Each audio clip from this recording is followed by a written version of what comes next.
deployments on Flux are fractionally. I mean, we're talking fractions, pennies on the dollar compared to standard VPS models. You deployed on AWS, you're going to spend, $125. Deployed on Google, you're going to spend, $165, $175. You deployed on Flux, you're going to spend about $4.50.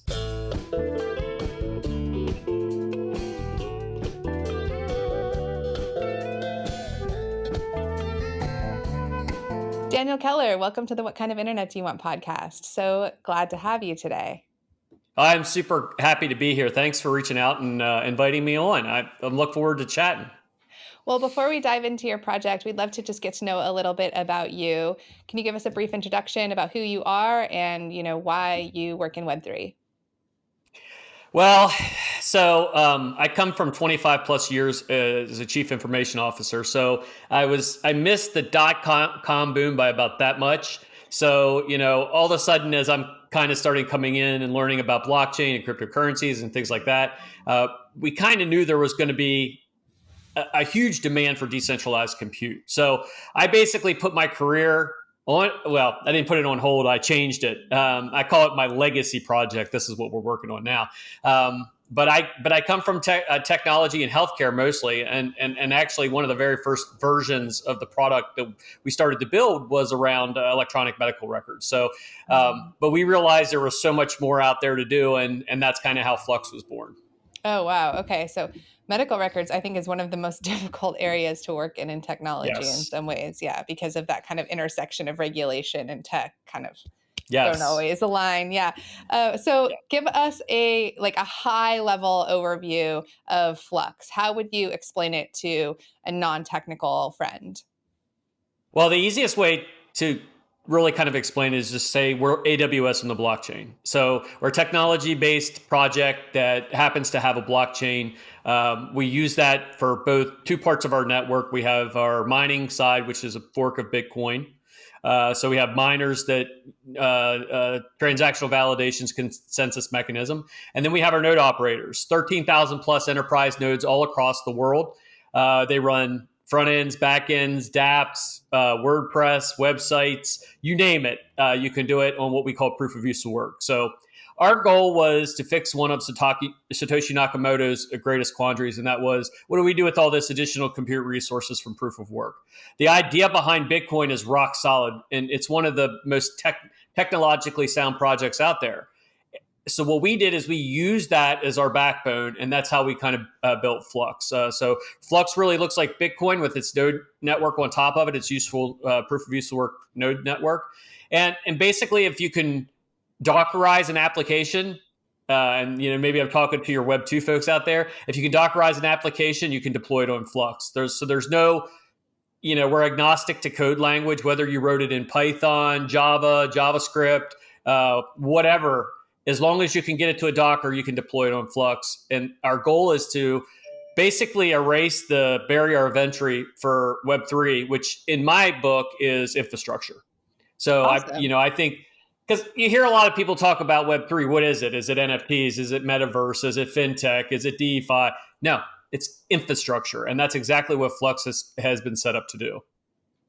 So I often refer to Web3 infrastructure as the plumbing of the web. It's the stuff that we rely on every day, those essential services that are just kind of in the background of our lives that we never think about. The video transcoding that's allowing us to be on this call right now, the file storage, the indexing, the compute, right? All of those kinds of things that are just like, for everyday users, they are responsible for how we interact with content on the web, how we're able to use the internet. And when you compare things like that to something like DeFi, those kind of infrastructure services are actually a lot more meaningful to your average everyday person. And so that's why I'm excited about Web3 and what it will mean. Why did you choose Flux? Why did you choose this particular kind of aspect of Web3 or aspect of Web3 infrastructure rather? What problems does it solve uniquely, or why did you think that it needed to be created?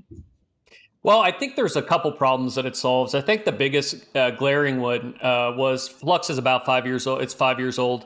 And we knew at that particular point in time, there was some pretty massive deplatforming. AWS decided they didn't want somebody on their network. They took them off. There was a whole bunch of stuff. So we realized for you to really have a decentralized infrastructure, or DeFi, as people have come to use the financial side of it, if you can't say you're a DeFi project and then you run all your infrastructure on AWS, because it doesn't work like that, right? And So yet that happens a shockingly large amount of the time, right? absolutely. Mm-hmm. And so our goal was to set out to figure that out. So how can we provide a robust decentralized network to projects that are starting to get in, develop more in the decentralized space, but they're relying on the infrastructure, like you said, the lifeblood, the backbone of compute, but they're using Web 2. So what Flux really did was come in and said, look, there is a better way.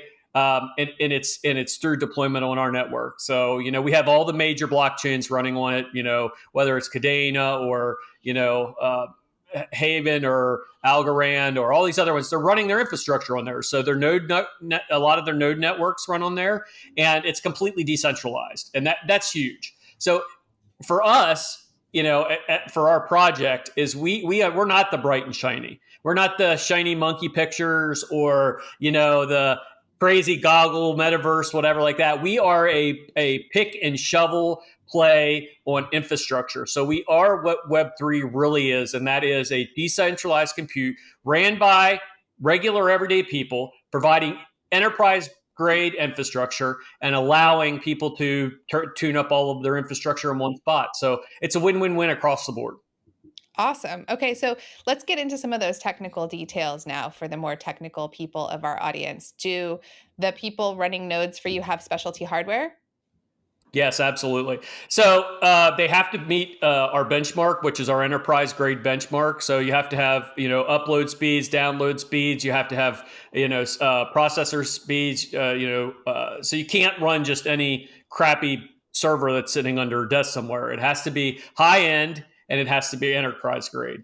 We have about 13,000 nodes on the network. I would say if we didn't have those standards, we probably have 150,000 nodes on the network. But really running a node on Flux is super hard. And as a matter of fact, I coined a name for the folks that run these nodes, and they're decentralized systems administrators. These are folks that are in or have been in the Web 2 based infrastructure, and they know how to run high level servers, and that's exactly what Flux does. So 50% of our block reward goes to our miners, 50% goes to our node owners. We're talking deployments on Flux are fractionally. We're talking fractions, pennies on the dollar compared to standard VPS models. You deployed on AWS, you're going to spend, $125. Deployed on Google, you're going to spend, $165, $175. You deployed on Flux, you're going to spend about $4.50.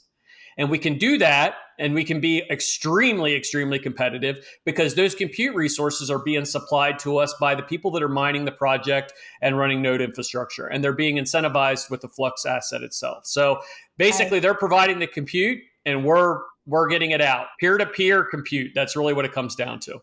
So the Flux blockchain is kind of subsidizing some of the incentive for the node operators. Is that what it is? Because the price that the user is paying isn't fully maybe enough incentive. Well, I wouldn't say it's even subsidizing. I would say it's basically how you're incentivized. Okay. So it's if you run a node, you're going to get node rewards. If you run a miner or you're mining a GPU, you're going to get rewards that way. So, and now what we're doing is we're working toward our proof of use to work model. So we've done it on the node network. Now we're going to do it on the GPU network.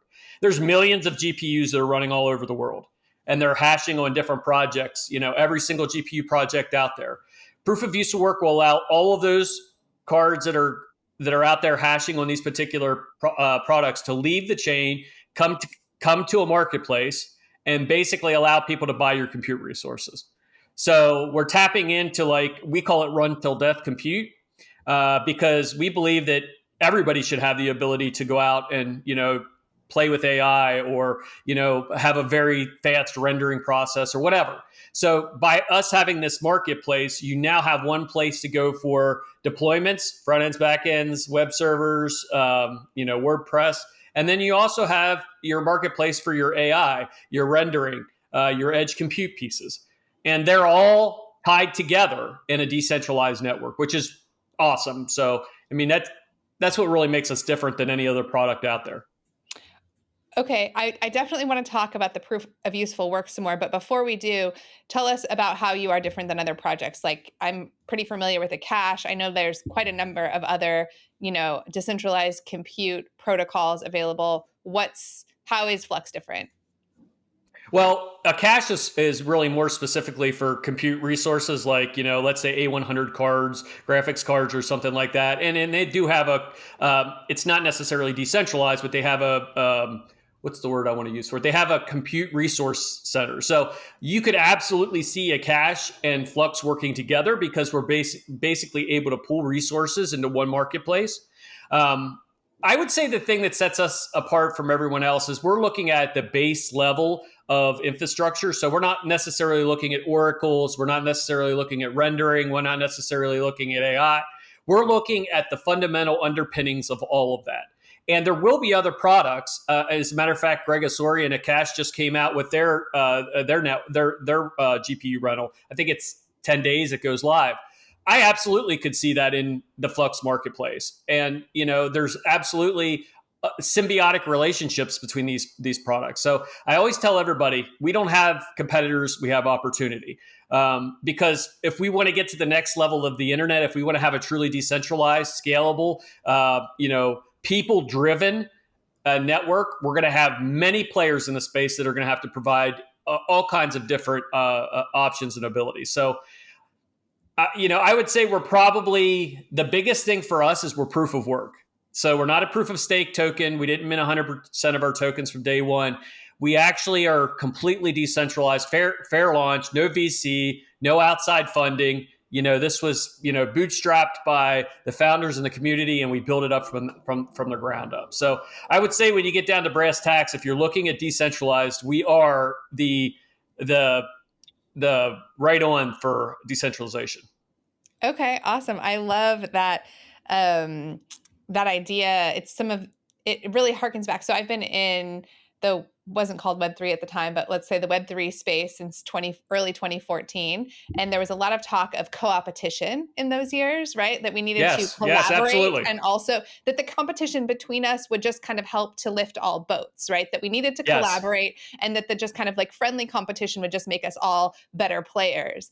And that really our competitors were Web 2, were the, big tech that was, I would say, infringing on our rights as humans on the web and on the internet.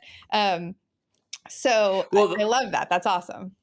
Well, the cool thing about it is, and I think you just hit the nail on the head there when you said about, our frenemies, right? You know what I mean? Like, whatever you want to call them. I know Greg, we talk, we know for us to get to the next level of technology, we have to work together as a group, because Flux isn't going to do it on themselves, Akash, ICP, whatever other products that are, Web3 based products. It's going to be basically this hybrid of all of these projects working together. And I'll even go as far as to say what we're starting to do is to hold accountability to Web 2 as well. Because as we build our infrastructure, they're going to understand, one, they can't charge exorbitant, almost hostage-like prices for VPS products anymore.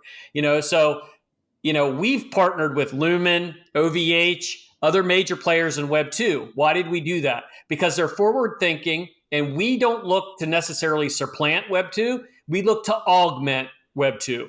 When you had on-prem, everything was on-prem. All the servers were there, data lakes. I had, my data centers all over the place.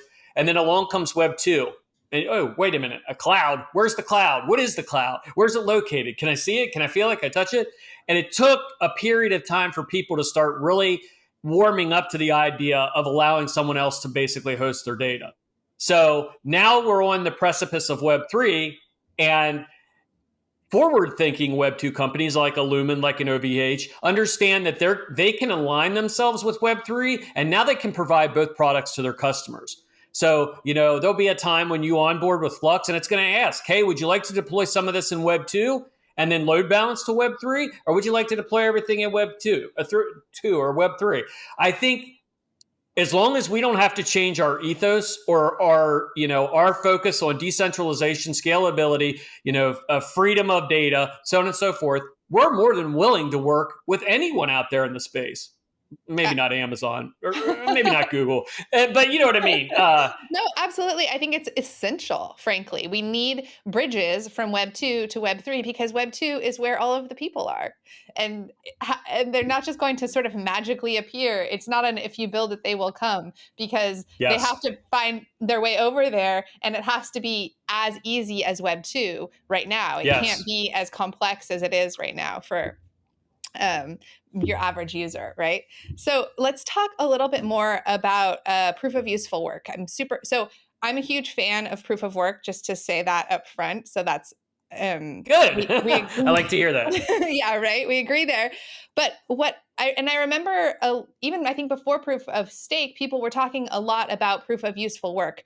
But the concern was in the Sybil resistance of if the useful work that is being done could be used to offset the cost, that the cost itself prevents a 51% attack, right? And so if the useful work value could be used to offset the cost, then does that present a vulnerability? And how have you guys thought about how to overcome that? Well, let's just get down. So, what I like to do is just dispel a myth right away. 51% attacks are really irrelevant unless you're in exchange with QuickTimes. So, I mean, what Flux did was we have a maximum reorg height.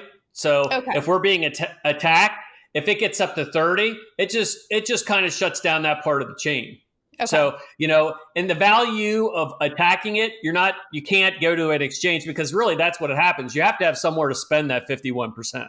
Mm-hmm. So the ability to gain enough, and plus with us, you'd have to have all of our winners for our nodes. You'd have to have 51% on a main pool of not 3 nodes. We'd have to have it on main pool, and then you could attack the network. But there's no value add there. And this is where Satoshi and the consensus mechanism came into play. Is he said it makes more sense to mine the chain than it does to attack the chain, because if you just mine the chain, in the end, you're going to make more long run. So 51% attacks, I think they were very sensationalized because there were some major 51% attacks on the, Ethereum Classic and all these other products. But if you set your blockchain up correctly, it's all irrelevant. If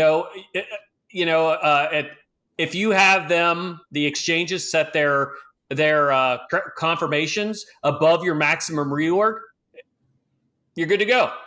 Because it would stop the chain before they could ever do a double spend. And of course, then we could utilize our nodes for our consensus mechanism while that was happening, and then basically just stand the chain back up and keep going. So, we've been attacked multiple times in the beginning, in the infancy of the project, and we learned a lot of lessons at the very, very beginning, and we were able to really kind of fine tune it. And so I would say proof of use work is very significant, because you're not necessarily pulling away a great percentage from the network to provide the useful work. So we're actually splitting our network about 60-40, 60% transactional validation and consensus mechanism, and then the other 40% will go to useful work. But you can do that on any chain. So any proof of work project out there that wants to run useful work, they can do it. They can just have their community download Flux proof of useful work, and they can start mining. And then when useful work is available, they'll be pulled over to do that. So we're not an algo in the sense that we're not using the algorithm for the useful work. We're actually using almost like a switching. It's like a dashboard for switching back and forth between the two. Okay, awesome, great answer. Honestly, we were part of that. In it back then when people were kind of figuring out that no long reorg kind of issue as well. So that's awesome. Love to hear it. Yeah, we've learned a lot over the years, and the one thing is the proof of work community is very tight. As a matter of fact, we had Well, a, because we get so much hate, right? that's right. So we have to, we have to work on that. So one of the benefits of proof of use of work is the fact that Flux our target is to be carbon neutral. And people are like, how can you take a proof of work project and make it carbon neutral? Simple. Mathematical equation. If I have run till death compute that I'm utilizing for people for compute resources, they would have had to purchase hardware. They would have had to go out and source that hardware, but now they don't have to. They can go to a marketplace and source that. There starts to offset that carbon base. So we actually have carbon trackers on our website. You can go, we have a product called Flux Carbon, which tracks our total carbon footprint. It tracks our total nodes, our total miners that are deployment. It looks at those nodes so it knows exactly how much electric we're using. We also focus in on green initiatives for mining. So the majority of the folks that are working with Flux, they're forward thinkers, because we wanted to take the argument away from the folks that are like, proof of work just uses way too much power. It doesn't. And this is why it doesn't. So we're able to do rendering, AI, front ends, back ends, you name it. All of this stuff would have had to been sourced. Now, of course, the infrastructure providers or the hardware providers are probably going to be a little mad, because now you're going to be able to use your hardware run till death. But for the environment, for scalability, for end user ease of use, these all make sense, and that's where proof of use of work really shines. Okay, awesome. I was curious about the parallel assets. Are those like basically wrapped assets, or is there? No, they're different, and I'll tell you why. We didn't want to trust a third party, because if you wrap an asset, essentially you're allowing a third party to create that smart contract that bridges, and we've seen like a total absolute mess with bridges, right? So, our goal was to actually go native to each one of these chains. We built a product called Fusion. So, back in the day, and you probably remember this, we always talked about the holy grail of blockchain was interchain operability. Mm-hmm. Is allowing multiple blockchains to work together so you have one ecosystem. Yes. So the way Flux kind of bridged that, and we figured out how to do it, was we actually go to those chains natively, and we actually mint the token natively, and we have a decentralized exchange in between called Fusion that allows you to go from main chain to any parallel chain. So Flux is a proof of work coin, but if I wanted to go to Flux ETH or Flux Algo or Flux KDA or Flux Binance Smart Chain or whatever, I can leave the ecosystem, go over to that ecosystem, do my DeFi, buy my monkey pictures, do whatever I got to do. And then if I want to come back again, I simply go through Fusion and it flows back in again. So it was our way of, one, reducing our surface area for attack, right? Because if you wrapped assets can be a real pain. Two, it helped us deploy on top of Flux. So the Zelcore, which is our other product, runs on top of Zelcore. Fusion runs on top of Zelcore runs on top of Flux, and then Fusion runs on top of Flux. So we already have our decentralized kind of mantra right there, front and center. Now, there are some centralized pieces that we'll continue to keep working on, but this allows people to move between all of these different platforms, and it's fair. It's really seamless. So we're continuing to work on different products, and we're one of the largest projects on Binance Smart Chain. We're one of the largest projects on Algo. We're one of the largest projects on Solana. And we're really living in all these different worlds. So, if you go to Binance right now, you get the Flux ETH and the Flux Binance Smart Chain. That's what's trading on their network. If you go to KuCoin, you're going to get main chain. If you go to another one, you might get Flux Solana or Flux Algo or whatever it is. So really what it allows us to do is traverse all these different areas, and everything's auditable. Everything is blockchain based. And that's what really makes it different than anything else. So we really look to solve that interchain operability piece to allow people to move back and forth and participate in different networks. Brilliant. This is amazing. I love how your ethos is really expressed in your technical solutions. That's awesome. What about the issue of, do you have ways that you're addressing child sexual abuse material and other universally abhorrent content? Like, are you guys getting involved in making sure that that's not in your system at all, or are you leaving that to other parts of the stack? Well, it's an uncomfortable conversation that has to happen, and I'll tell Right. you what we're doing, and I'll tell you what our goal is, and then I'll tell you what I think the future is going to hold for this. And I tell everybody this: just because it's decentralized doesn't mean it's lawless. So the way that we patrol these things currently today in Web 2 is if somebody does something nefarious, DOJ or somebody issues a subpoena, it goes to Google, it goes to Microsoft, whatever the scenario is, they shut it down, they give them their information. It's going to change the way that is a reactive process. So somebody did something bad and they reacted to it, right? It's going to become a proactive process with Flux because anybody can deploy anything on Flux. However, it's built on blockchain technology, which is completely transparent.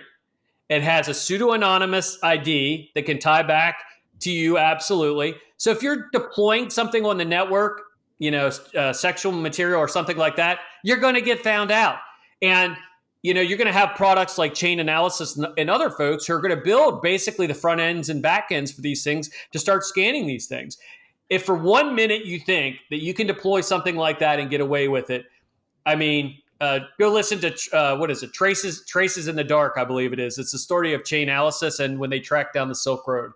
If you're doing something nefarious, you're going to get found out. So what we've done proactively is like what every other network in the world does. We're working on deploying what's called Sentinel nodes. Sentinel nodes look for unusual traffic on the network. It's a great They're name. decentralized. They run on top of Flux. They allow our Flux node operators to report malicious content or anything that would violate our community's terms of service. And they'll be able to be proactive. So it is a hard conversation. I spent the better part of almost 45 minutes explaining to the DOJ about exactly how it works, right? Because, people freak out when you tell them, hey, remember how you did it for the last 15 years? Yeah, that's not going to work anymore. So they get a little freaked out when that happens. But what we're doing is we're being very proactive. There is a terms of service with the product. And you can be banned. You can't, absolutely 100%. If you're meeting, if you're going something against the terms of service for the community, which by the way, I think is only about 3 things, you know what I mean, for the community, but then that doesn't take care of what your regulatory and legal structure is in your area. You know what I mean? So if I know if I'm deploying something that shouldn't be, if I'm in China and I'm trying to go against the Great Firewall or something like that, it's on you and they're going to find you. Remember, just because it's decentralized doesn't mean it's lawless. Yep, absolutely. I say all the time, if only all criminals left a signature and timestamp of right when they committed their crimes, right? That's blockchain. Yeah. And ultimately you look back at Silk Road or, Wormhole or any of these ones that, were utilizing, they didn't understand. They thought, Bitcoin was completely, anonymous. But what they found out very quickly is its exact opposite, right? So, Flux is built on Bitcoin. So, you could literally take those analysis tools that are out there today and you could drop them right onto Flux and they would run just the same. So that's something that people have to think about, Awesome. Okay. So my last sort of technical or part of the technical questions is about the idea of master nodes that you guys have. Are these federated? Is it permissioned somehow? Like, how does that part work in terms of your system? Well, that's our basically our infrastructure nodes. Flux has this habit of finding stuff that didn't work, but the idea was rock solid, and then all of a sudden adapting it. Now we're actually using it for something. So we remember the master node craze years ago, right? So everybody was standing up these nodes, ungodly APYs. Oh my God, everybody was running out. Then all of a sudden somebody would dump on them and it was like on to the next product or whatever. The idea of a decentralized node is what struck us when we looked at that node, that whole node fiasco, that whole craze. We realized that if we could figure out a way to develop deterministic nodes effectively, that we could deploy them effectively for use of work. And that's exactly what we did. Our nodes, our nodes that are running right now, we have Cumulus, Nimbus, and Stratus. Those nodes are all really master nodes at heart, but they're master nodes on steroids. We place the benchmarking on place. We basically allow them to act as enterprise level infrastructure. Okay. And are they permissionless? Are they permissioned? How do you become an operator of a master node? It's all permissionless. Okay. The only thing you have, there is a stake that you actually I think it's 10,000 or 1,000 flux, 15 or 12,500, Fair. and then the 40,000. So yeah, that's basically, you stake that, and by the way, you're not locked in. There's no like, hey, you got to lock it up for a year or anything. You can stand it up, and 2 minutes later you can take it down, and you still have your assets. All of your assets are held in your own wallet too. Okay. There's no mystery cloud out there where you're dumping all your crypto into. So it's really robust. Okay, awesome. I mean, it's just important to have skin in the game in that way. Also, just Amen. by the way, I love your naming scheme so far. Sentinels are like looking for, Yes. yeah. And then did you say that your nodes that they're the names of different kinds of clouds, right? Cumulus, Nimbus, Stratus, and Cirrus. Yes. I love it. That's Yeah, great. we try. Well, the original name that we gave them was God, I can't remember. All I remember is the big one was called the BAMF, and you can use your own imagination what that was. So we didn't keep that. Needless to say, we didn't think it would play well for for marketing and PR. All right. So do you have specific use cases that you're targeting in terms of like sort of like the stages of your growth?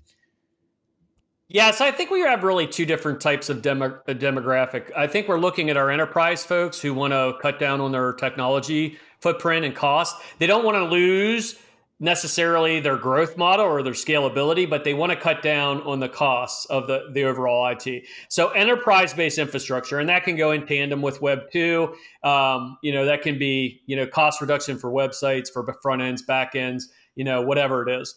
And then I think also the retail side of it. So I think the retail side of it is the small mom and pop shops who want to have a nice, solid, redundant setup. And by the way, when you deploy an AWS server, you get one instance. When you deploy it on Flux, you get three with total redundancy across all three. So we bake our DRP, our disaster recovery process, right into the deployment of our infrastructure. So you can also do private Dockers now. You can do a whole bunch of different stuff. These are things that people may not have been able to afford as they're rolling out of business. And you shouldn't have to suffer. Your business shouldn't have to suffer or be at risk because it's too expensive to run a rock solid continuity plan or DRP or something of that nature. So this is where Flux comes into play. So really, I think you got your retail side of the house. And then you have your enterprise side of the house. And then somewhere in between is your mid tiers as well. Okay. I like that. And I think that would make a lot of sense too for content creators who are being deplatformed, right? If they want to have their Absolutely. own. Mm-hmm. Absolutely. Yeah. Excellent. Okay, great. So you guys have the Flux protocol, and then you have your company in Flux. Do I have that Yes. right? So what is the relationship between them, and how does that work? Think of it like this: Bitcoin, Lightning Network, Lightning Labs.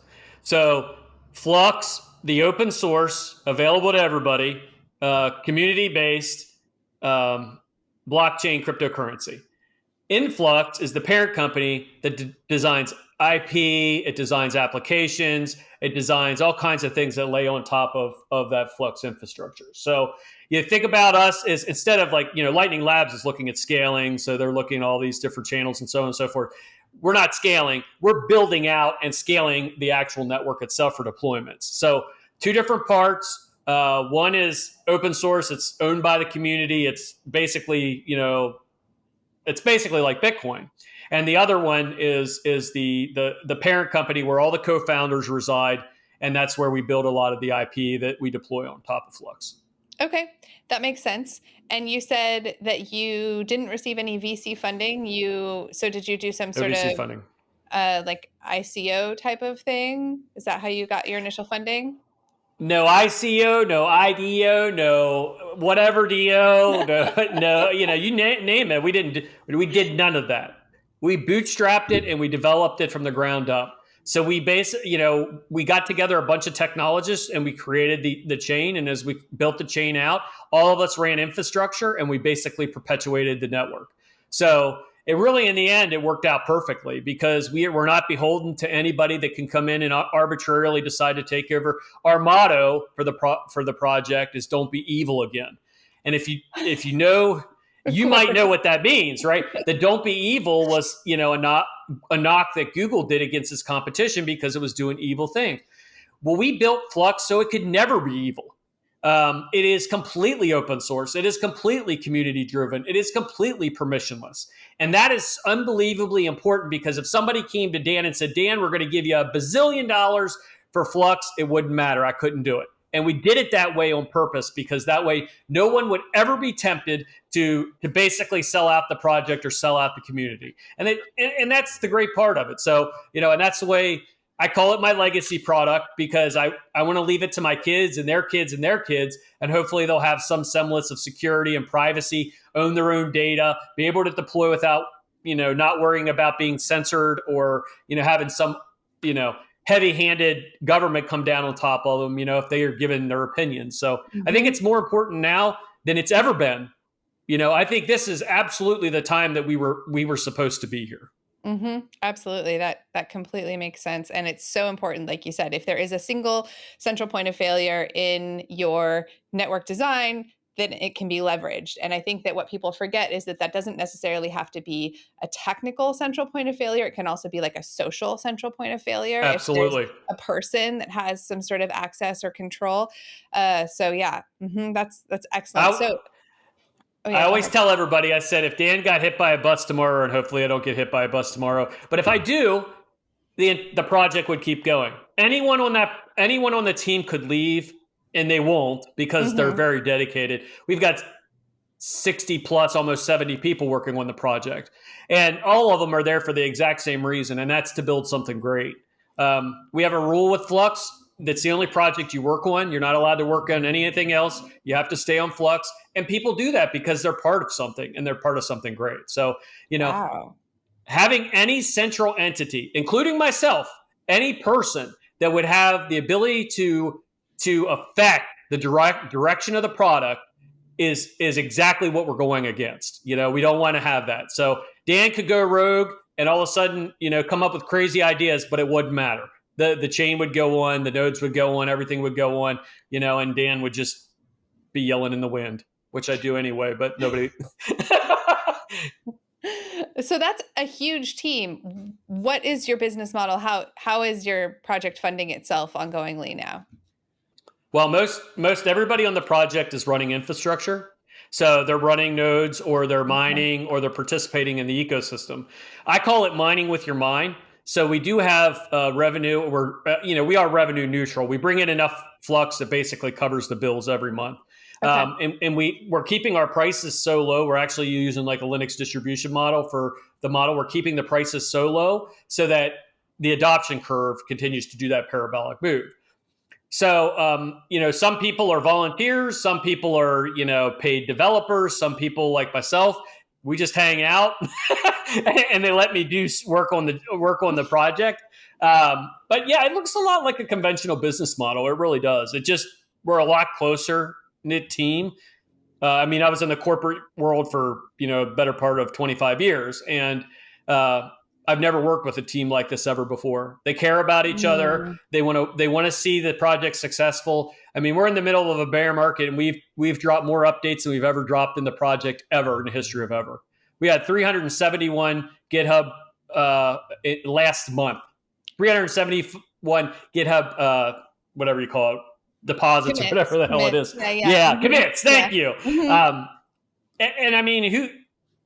That's unheard of in a bear market. Most projects are in limp mode at best. And we've built it that way because most of the people that are running that infrastructure and being part of the product, they're mining with their minds. They're using their time, talents, and they're committing it to the project and they're helping make it successful. So good stuff across the board. Bear markets are for builders. I love bear markets because it's me too. Yeah. It's when all the noise dies down and the people that are in it for the right reasons are moving the ball forward. So Awesome. Yep. Congratulations to you guys. I Thank noticed you you. guys have over 10,000 subscribers on YouTube. You have a big community on X, formerly known as Twitter. How did you guys build such a devoted and large community? Well, that's a good question. Our community is everything. And I'm not just saying that. Like some people posture and they'll make up, oh, the community is everything, but they really report to VCs or, investors or something. Our community is our sounding board. It's our test net. It's our development team. It's our backbone. It's our support. It's our marketing team.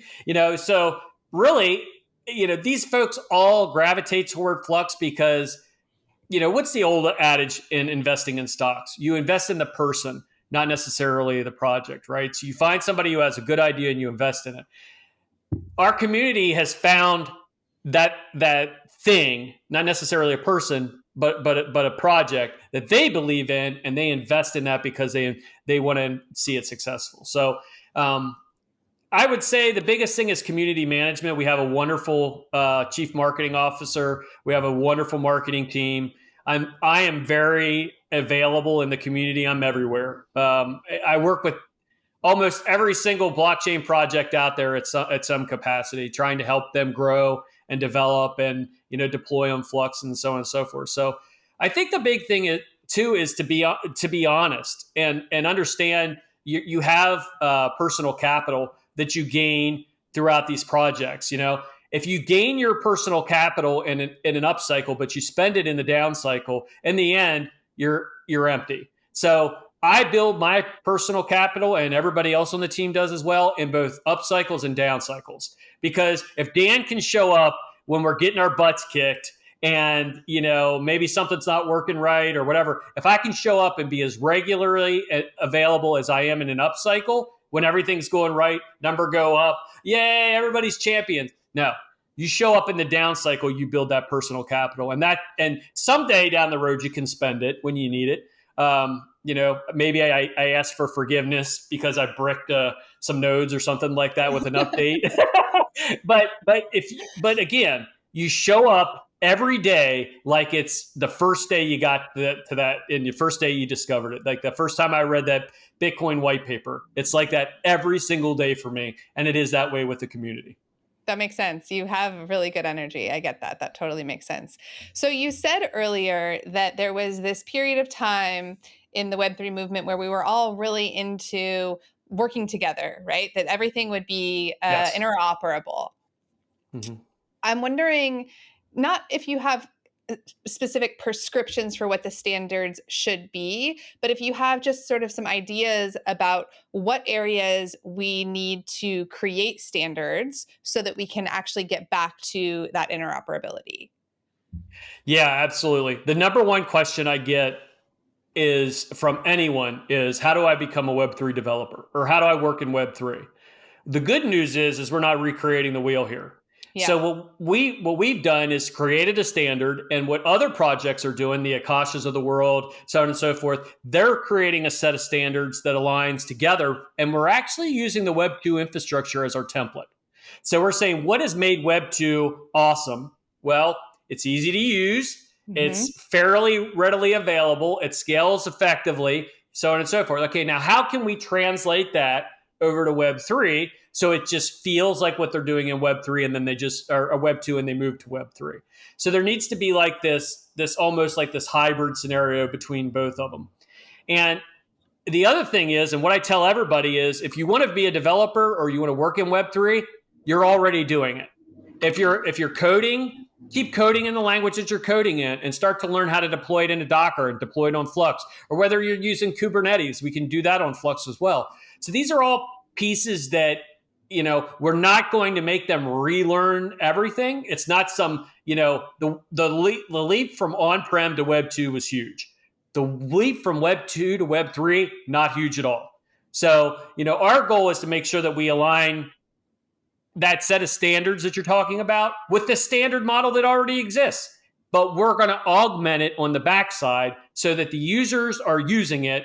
They're getting all the benefits of Web3 and they have no idea that they are. My wife goes to the ATM, she puts her card in, number in, money comes out, card comes out, she leaves. She doesn't care about all the infrastructure that happened behind that. It just happened.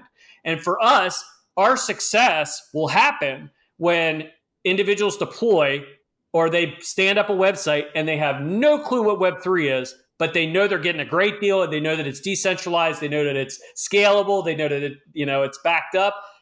So in the end, it's just nice and easy. So I think that's kind of the set. So the set of standards stay the same somewhat from Web 2 to Web 3. It's just how we approach them. That makes sense. I like that. So what are the next steps on the Flux roadmap? Well, we have some big ones coming up. We're getting ready to have our event. It's called Cypherpunk in September, and we will be unveiling our proof of work. We call it Flux Core. So that's going to be a big piece. We're also working on our WordPress that'll go, right now it's in beta. We're going to pull the beta sticker off of that and let it roll. Flux Drive, which is our decentralized version of Dropbox as well. We've built our own DNS servers. We've built our own, we call it Flux Domain Manager as well. So all these pieces are really starting to come together. It's almost like Legos. You keep snapping them together, and eventually it makes something. And that's where we're at right now. Is everything runs effectively, and now we're getting ready to go into our next cycle. So Q4, Q1 of next year and this year are going to be huge for us. Absolutely ginormous. It's awesome. It's exciting to see. Our ultimate goal is to compete for 5% of the total global compute power. Now that doesn't sound like a lot, but it is. If you know it, you know. I think we could easily see several 100,000 WordPress sites almost, within a year after deployment. We've already seen even in beta, people are rolling them out left and right. So that's exciting. I mean, WordPress goes way back. WordPress is almost like Web 1.5 or something. It was definitely part of what got us and got Web 2 to be what it became. I think it's 50% of the internet runs on WordPress. So think about that. Yes, it's a pretty staggering number, and it's because it's highly utilized. So if Flux is able to tap into that, which we are going to be able to, and we are, I think 5% is over the next 5 years or so. I think it's very obtainable. Yeah, that's huge. Okay, so one of the things that we do, we talked about this before we got on the call, is that we help to educate legislators and regulators about how Web3 is different than Web 2 and sort of can inherently solve some of the problems that we're facing so that they can create the kind of legislation and regulation that we need to support innovation and not drive it out of the country. Do you have a message for regulators if you were to tell them what you need from them? Yeah, I would say basically working together to really fine tune these things, and an education piece. One of the big pieces we're missing is educating individuals exactly how Web 2 and Web 3 differ. Because even our lawyers, and we have one of the best lawyers in the United States. I mean, they work for Apple and Dropbox, all these big players. And for us to sit there and explain Web 3 to them, so I think it's an education piece as well. So working with technologists and people in the space, founders, developers, so on and so forth, advocates of the space, as you're starting to draft some of that preliminary legislation, I think is absolutely imperative. Because I think if it's an early on process, and like I said earlier, just because it's decentralized, it's not lawless, I think that needs to come across whenever we draft this legislation as well. Because the biggest fear that we're going to see, we've already seen it with Bitcoin, right? Is like, oh my God, it's gonna basically dethrone the entire financial system. Web3 is not looking to dethrone the entire, Web 2 ecosystem. It's going to look different. We're going to have to handle it different. We're going to have to be proactive rather than reactive. And these are the things that we can sit down collaboratively and start to build that topology on. So, I think if we work together to build a framework, like just basically, mesh these things together, build a framework of how we believe it's going to look, we can start dropping pieces in as we go. And we can, that'll help with honestly educating people. I've heard Congress multiple times, the word Web3 has come up, which blew my mind. I've heard it in the Senate, and you hear other people talking about it, but it's going to be hard for regulatory leaders to start to understand that it's going to change the paradigm of how they've addressed technology in the past. And, I say we're disruptive technologists at heart. And this is literally Bitcoin disrupted the financial system. Flux disrupts it all. Whether you're in the healthcare arena, supply chain management, financial sectors, wherever it is, it flips it upside down. So, yeah, I think there's going to be a lot of work, a hard work that's going to come in, be involved in that. Does Flux have any specific concerns about how regulation could impact your project, either your token or your network or anything like that you're worried about?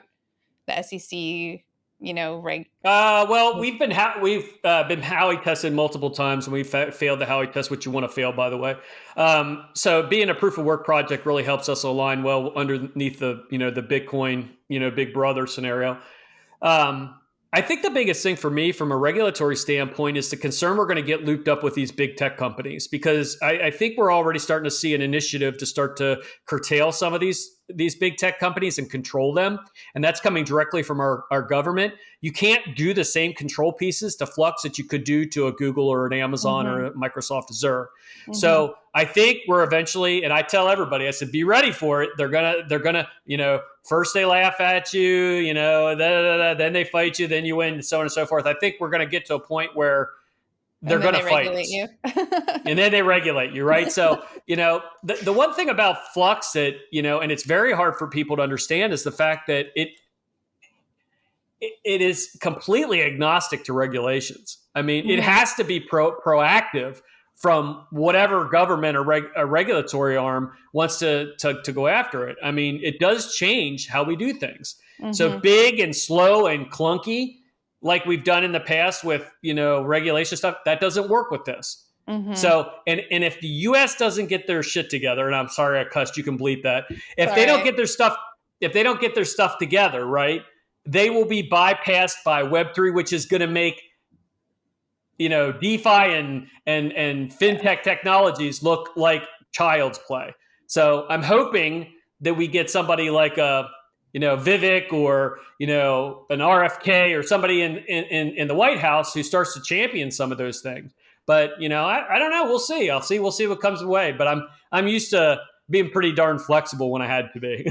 Yeah, I agree that it's absolutely the biggest threat, that Web3 is unstoppable. The technology is unstoppable and it can't be regulated. There is no data center to raid. There is no webmaster to arrest, and so, I mean, although I guess things happening with tornado this week, or maybe, anyway.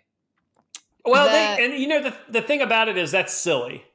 That's silly. The whole tornado catch is, but those guys knew what they were doing when they did it anyway. But the thing about it is they're trying to govern code, which honestly is they've said it many times, it's freedom of speech. Right. So I think you're going to see some unique things pop up like that. Here's the difference between like something like a tornado cache or another nefarious product versus Flux. They could arrest me tomorrow and put me in jail. Flux wouldn't stop.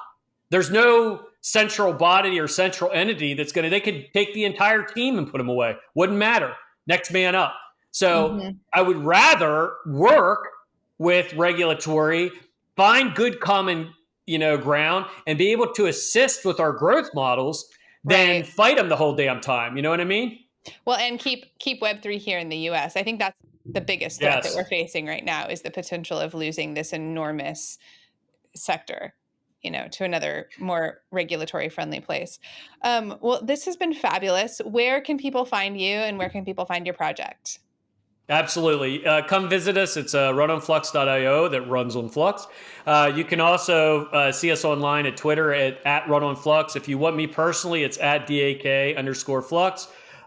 We also have a wonderful Medium, great YouTube. Check us out. And the other thing is we're an awesome community. If you want to chat with us, come to our Discord. Stay away from Telegram. That's bad news. But come to our Discord, because that's pretty good. So I look forward to talking to anybody, and we're super excited to help anyone out as they grow. Okay, awesome. And the final question I ask everyone, it's the name of our show: what kind of internet do you want? On a decentralized, free, user-based, uncensorable internet. That's what I want. I want it to feel like the internet was supposed to be from the beginning. Hell yeah. Thank you so much. Awesome. Thank you so much. Chat. I appreciate it. Have a good one. I appreciate it too. Thank you.